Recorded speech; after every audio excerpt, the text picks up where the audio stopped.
morning, everybody. Happy Wednesday. So this week is just flying by. Like, getting home Monday night was weird, and it has thrown my week off. I don't know what day it is.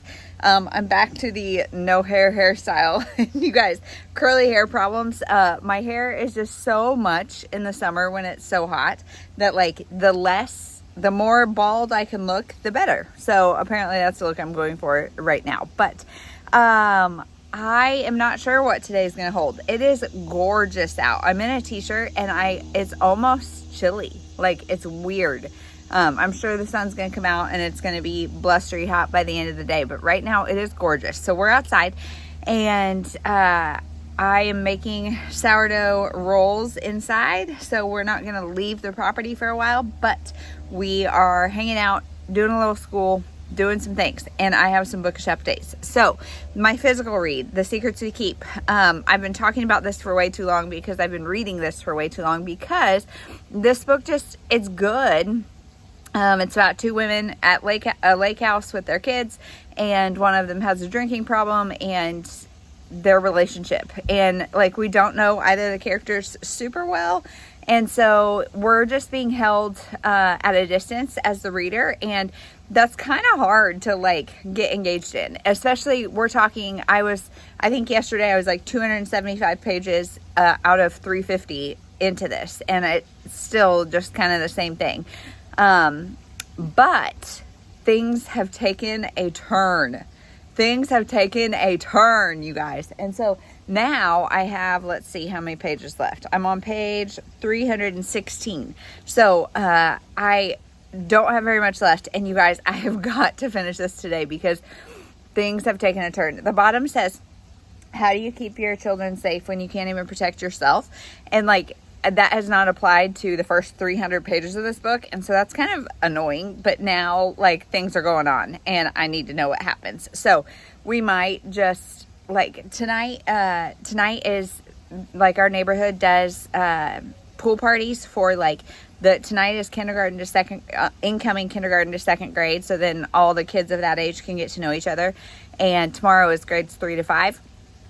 So we might go. But, like, I kind of just want to read my book at the pool, and that would never happen because there would be a lot of friends there and that kind of stuff. So, do we go or do we skip it so I can finish my book? Because I don't know that it's going to happen otherwise. Because, like I said, we're doing some school and baking some stuff, and then we're going to go, as long as they don't come pour our streets, we're going to go to gymnastics and come do lunch. And then I would really like to lift during nap time if I can do that. So then we can maybe go to the pool. So I don't know if it'll happen or not. But anyway, okay. So then I finished Emily and Einstein by Linda Francis Lee. And now I had said the premise of this book is this woman named Emily. She is married to this guy who is awful. He's just a jerk. He comes from a long line of money. Well, not a long line of money. And they're arrogant. They're just awful. And he is the same way. And then he gets killed and he's in this like limbo, and this angel guy or whatever says, okay, you can have a second chance, but you're coming back as a dog. So his wife adopts the dog, not knowing it's him, obviously. And it is that story. Now, it says a story of second chances, and even as a dog, this guy is arrogant. He's a jerk. I don't like him at all. And so I was like, if this is a second chance for this dude, then I'm not here for it, because I don't know if we're supposed to like him or not, but he's pretty awful. And she had this guy who was like helping her do things, and because her in-laws are like trying to evict her because saying her name was not on the apartment that they own in New York City. And so they're just awful people in general. And so this guy is helping her, and I was like, gosh, I hope it's like a second chance for her, that she has a romance with him. But this is really a women's fiction. It is not really a romance, and I love that. Romance is not really in this book much at all. And so I really enjoyed that. This is, I think, no language, or very minimal language, no steamy scenes, nothing like that. My complaints about this book are like, yes, now that I've finished it, it's like, oh, good for her, woman starting over, whatever. But like, I didn't like her husband ever. So I didn't really, like, we're really told about her grief, and that her grief made her fall apart, but we don't like I don't feel it, and I didn't like feel empathy for her, and like she kind of, I don't know, like I didn't feel that. And then also I don't feel like the all sweet woman and her dog, because we're in the dog's head because it's her husband and he's still a jerk. And so like I don't feel that either. So I'm giving this 3 stars, and I was planning to keep it on my shelf. But I honestly don't know that I will. I really like the bookish element because she is a book editor. And so that's good. But otherwise, this is like, I will probably have a hard time remembering this weekend when I go to film my weekly wrap up. That's the kind of book this is. So take that for what you will. And then last bookish update is I have started Betting on You by Lynn Painter, and I almost thought about just blind and hauling this because the premise doesn't sound that interesting to me, and I'm shocked. I am loving it. It is a YA about 2 people who meet in an airport.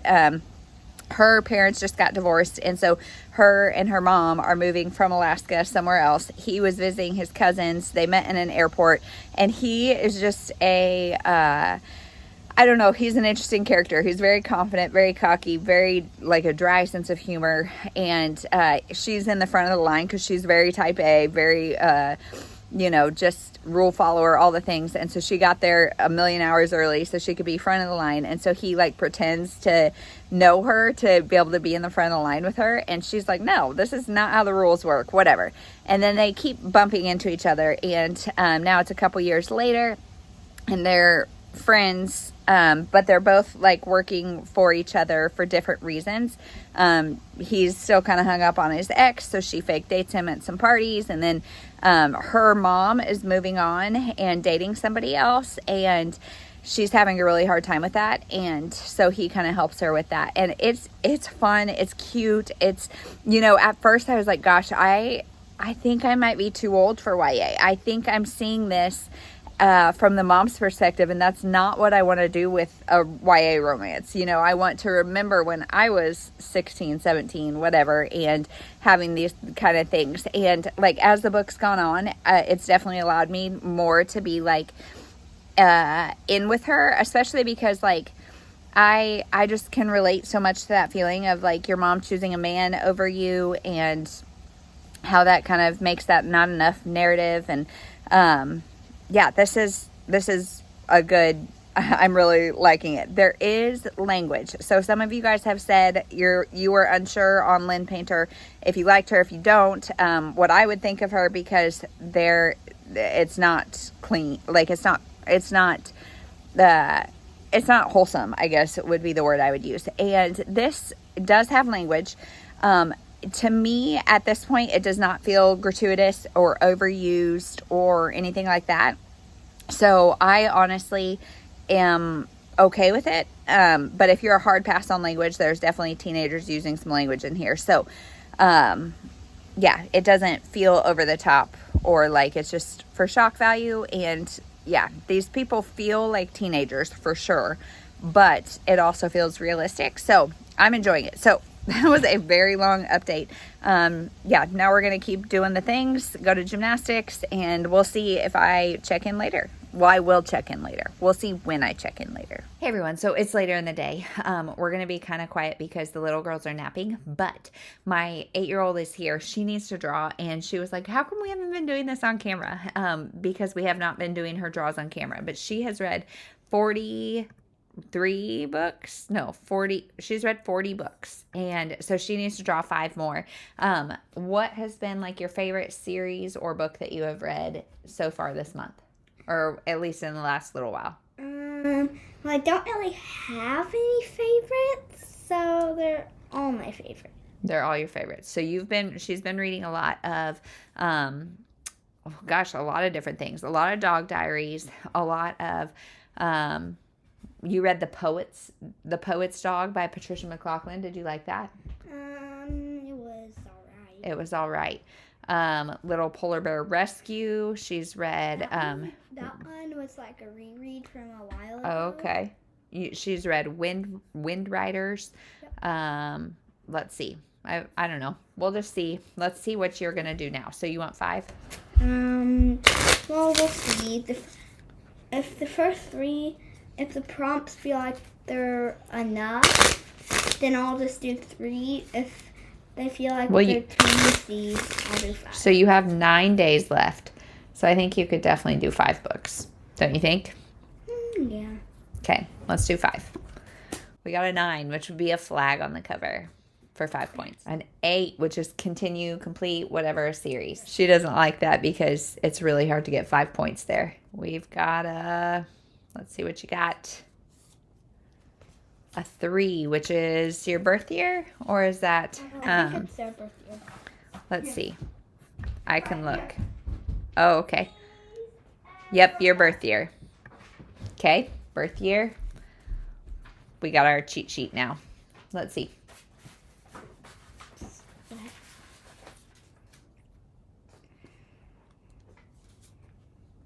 And another 9, another flag on the cover. Okay. No, please let me get an ace. An ace. Have you gotten any yet? 1. And a king. Oh well. Which is what? Yeah. No, that's a random number generator. Yeah.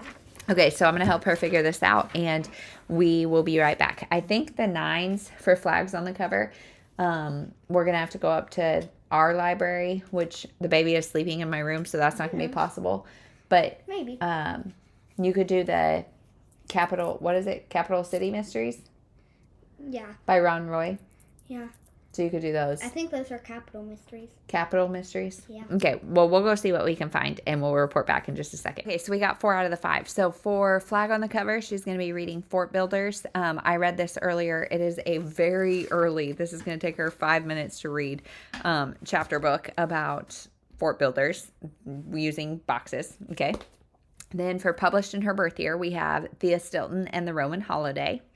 Then for the random number generator, I did all of our library books because those are all down here, and she can access them. And we have 38 out, and it picked this one, Sejal Sinha Battle Superstorms. I think we have read this before, and so she's going to reread that. And then for continue a series, is that right?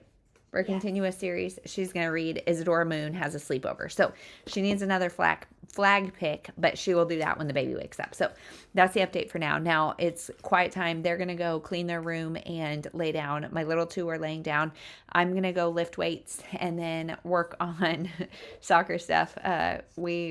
I don't know how I've become the soccer liaison for both of their teams. So doing stuff like that and working on other things. Hopefully trying to fill these bookshelves because we've just kind of settled with the person and said, let's just call it. They're good enough. The minor problems, they sent wax stick and some stickers to fix it, and otherwise it's fine enough. So that is going to be the day. I don't know if this project's going to happen today, but we'll see. So I will check in later.